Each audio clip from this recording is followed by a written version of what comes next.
Welcome to ABC Knowledge World. இன்னைக்கு நம்ம பார்க்க போறது 7th standard maths term 1 unit 4 direct and inverse proportion ல உள்ள exercise 4.1 அதுல sum பார்க்கலாம். A motorbike requires 2 liters of petrol to cover 100 kilometers அப்படின்னு சொல்லியிருக்காங்க.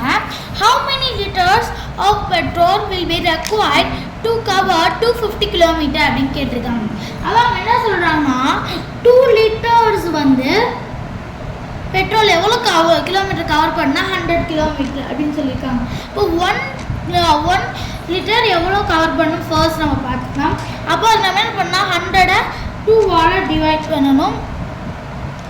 2 1s are 2, 2 5s are 10. இங்கே இந்த 0 அப்படியே மேலே வந்துருமா?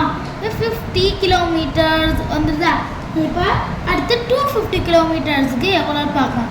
250 kilometre is equal to 250 divided by இந்த 50யை நம்ம இங்கே பண்ண போகிறோம்.